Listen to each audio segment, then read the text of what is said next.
সত্যি কি এটা কামব্যাক সিনেমা প্রিয়দর্শন আর অক্ষয় কুমারের? তো WhatsApp welcome back to another video of our channel. তো আজকে এই ভিডিওতে আমরা কথা বলবো ভূত বাংলা সিনেমাটা নিয়ে, যেটা আমি গতকাল রাতে দেখে আসলাম সিনেমা হল থেকে এবং আজকে ভিডিওটা বানাতে বসছি। তো কেমন লাগলো এই সিনেমাটা? দেখুন, এটাকে যদি একদম রুদ্দি সিনেমা বলা হয় তাহলে এটা ভুল বলা হবে, আর এটাকে যদি বলা হয় একটা কামব্যাক সিনেমা, একটা দুর্দান্ত সিনেমা, প্রিয়দর্শনের অন্যতম সেরা কাজ, তাহলে সেটাও কিন্তু মিথ্যে কথা বলা হবে। এটা একটা ডিসেন্ট ওয়ান টাইম ওয়াচ। তো এটার জন্য আমার কাছে বেশ কিছু পজিটিভ দিক আর সামান্য কিছু নেগেটিভ দিক রয়েছে। তো চলুন আজকের ভিডিওতে আলোচনা করা যাক। কিন্তু ভিডিও শুরু আগে একটাই আবেদন, ভিডিওটা ভালো লাগলে ভিডিওটা লাইক করে দেবেন, চ্যানেলটা সাবস্ক্রাইব করে দেবেন। তো এবার যদি আসি ভিডিওতে, তো প্রথমে গল্পটা একটু করে বলি। এখানে মিথিলা পালকারের যে ক্যারেক্টার, সে অক্ষয় কুমারের বোন, এবার তার বিয়ে ঠিক হচ্ছে। সেই বিয়েটা দিতে অক্ষয় কুমার আসছে মঙ্গলপুরে এই হাভেলিতে। এবার সেখানে রয়েছে বধূসুর, যে বিবাহিত মেয়েদের তুলে নিয়ে যায়। এবার কি করে এই বধূসুরের হাত থেকে মুক্তি পাবে এরা, আর কীভাবে বাঁচাবে নিজের বোনকে, আর নিজের বোনকে কীভাবে বিয়ে দেবে, এর থেকে বেশি জানতে হলে আপনাদের সিনেমা হলে গিয়ে ছবিটা দেখতে হবে। ছবিটার পজিটিভ দিকটা যদি আলোচনা করি, তো প্রথম পজিটিভ হচ্ছে এখানে অক্ষয় কুমারের কমেডি।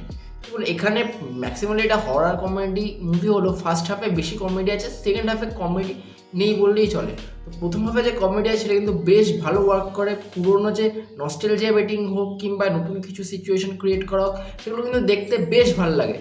কিন্তু একটাই প্রবলেম এখানে রয়েছে, সেটা হচ্ছে অক্ষয় কুমার কিছু কিছু জায়গায় মনে হচ্ছে সেই ওজি অক্ষয় কুমার, যেগুলো গরম মশালা, ভাগাম ভাগ কিংবা হেরাফেরি, ওই যে ন্যাচারালি যে কমেডিটা করতো অক্ষয় কুমার, সেটা ফেরানোর চেষ্টায় কোনো না কোনো কোথাও গিয়ে কিন্তু একটু ওভার অ্যাক্টিং করে ফেলছে অক্ষয় কুমার। এটা আমার পার্সোনালি মনে হয়েছে, কিন্তু ওভারঅল কিন্তু কমেডিটা বেশ ভালো, বেশ সার্টেল, যেটা প্রিয়দর্শন আর কি টাচ, যে সিচুয়েশনাল কমেডি হোক, স্ল্যাপস্টিক কমেডি খুব কম করে, ফিজিক্যাল কমেডি যেটা বেশি হয় আর কি প্রিয়দর্শনের টাচ, তো সেই রকমই কিন্তু এই ক্ষেত্রেও হয়েছে। এবার কথা বলি সেকেন্ড পজিটিভ দিক। তো সেকেন্ড পজিটিভ হচ্ছে সেকেন্ড হাফে যে জায়গাটা নিয়ে যায়, মানে ওইটা যে স্টোরিটা বলছে, যে বধূসুরের যে স্টোরিটা, সেটা খুব ভালো ওয়েতে, কিন্তু মানে আইডিয়াটা খুব সুন্দর, যদিও খুব সিম্পল আইডিয়া, বাট তাও যেটা যেভাবে দেখানোর চেষ্টা করেছে বা কিছু, সেটা কিন্তু বেশ ভালো। এক্সিকিউশনও ঠিকঠাক লেগেছে। ভিএফএক্সের কাজ যতটা আমরা ভাবছিলাম ট্রেলার বা টিজার দেখেছি অতটা ভালো হবে না, কিন্তু এখানে বেশ কিছু জায়গায় ভিএফএক্সের কাজ কিন্তু খুব ভালো। আর কিছু কিছু জাম্প স্কেয়ার্স আসে বা যেগুলো কিন্তু সত্যি ভয় দেখাতে পারে। এবং ওভারঅল যে হরার যে এলিমেন্টটা, যেটা বাকি হরার কমেডিগুলোতে বলিউডের আমরা মিসিং পাই, এখানে কিন্তু হরারটা কিন্তু বেশ ভালো কিছু কিছু জায়গায় ওয়ার্ক করে। তবে এই কথা বলে নেগেটিভ দিক নিয়ে, তো দেখুন পজিটিভ দিক আমার কাছে এই দুটোই ছিল, আর এই দুটোর ওপরেই কিন্তু এই সিনেমাটা দাঁড়িয়ে। যদি নেগেটিভ বলি, নেগেটিভ বেশ কিছু জিনিস আছে। যেমন প্রথম নেগেটিভ হচ্ছে কিছু কিছু জায়গায় এই যে মুভিটা, এটা একটা স্ট্রেচড মনে হয়, বিশেষ করে সেকেন্ড হাফের যে জিনিসগুলো আর কি, মানে বিল্ড আপ দিয়েছিল ফার্স্ট হাফে, সেগুলো যখন ক্লোজার দিচ্ছে সব ঠিক আছে, কিন্তু কোনো কোনো জায়গায় মনে হয় যে সেই জিনিসটা একটু বেশি ড্র্যাক্ট করেছে। সেই জায়গাটা এই 2 ঘন্টা 45 মিনিটের সিনেমা, এটা একটু আরেকটু চপড করে এটা 2 ঘন্টা 20-25 মিনিটের সিনেমা করলে আরও বেটার হতো। যদিও এটা কিন্তু একটা বেশ ভালোই এঙ্গেজিং। তো এটা আপনারা কাইন্ড অফ নেগেটিভ আর পজিটিভ পয়েন্টের মাঝামাঝি বলতে পারেন।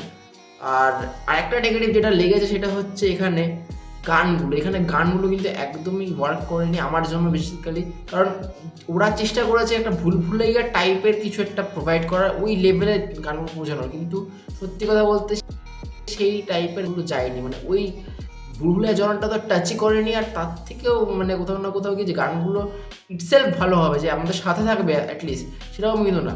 একমাত্র পোস্ট ক্রেডিটে আসা যে গানটা, ওই রামজিয়াকে ভালা করেঙ্গে, ওই গানটা একটু ভালো, ওই গানটা একটু শুনতে ক্যাচি লাগে, যেহেতু ওই গানটা বেশ ভালো বানিয়েছে প্রীতম, তো ওটা বেশ ওয়ার্ক করে। আদারওয়াইজ বাকি গানগুলো কোনো করা হয়নি।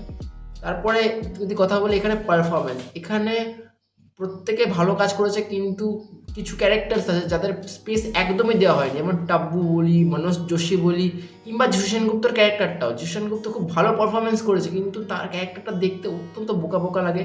কারণ যিশু সেনগুপ্তর অক্ষয় কুমারের যে বয়স ডিফারেন্স, এজ গ্যাপ, সেটা স্ক্রিনে পরিষ্কার বোঝা যাচ্ছে। আর তারপরে ওকে বানিয়েছে ওর বাবা, মানে কোনো অ্যাঙ্গেল দিয়ে লজিক আছে। তো বেশ কিছু ক্যারেক্টার্স নিয়ে আরেকটু এক্সপ্লোর করা যেত। আর ওভারঅল এটা কিন্তু একটা ঠিকঠাক ওয়ান টাইম ওয়াচ সিনেমা, আপনারা একদম হতাশ হবেন না, আবার একদম এক্সট্রাঅর্ডিনারি কিছু হয়েছে তেমনও কিছু না। ওরা চেষ্টা করেছে যে ভুলভুলাইয়া টাইপের কিছু প্রোভাইড করার, বাট এটা একটা ফ্যান্টাসি হরার কমেডি, আর ভুলভুলাইয়া ছিল একটা পুরো সাইকোলজিক্যাল হরার আর কমেডি। তো দুটো কখনোই এক হবে না। তো সেই কারণে একটু হলেও যে এটা আমি হতাশ হয়েছি। কারণ যতটা আমার এক্সপেকটেশন ছিল সেটা কিন্তু ফুলফিল হয়নি।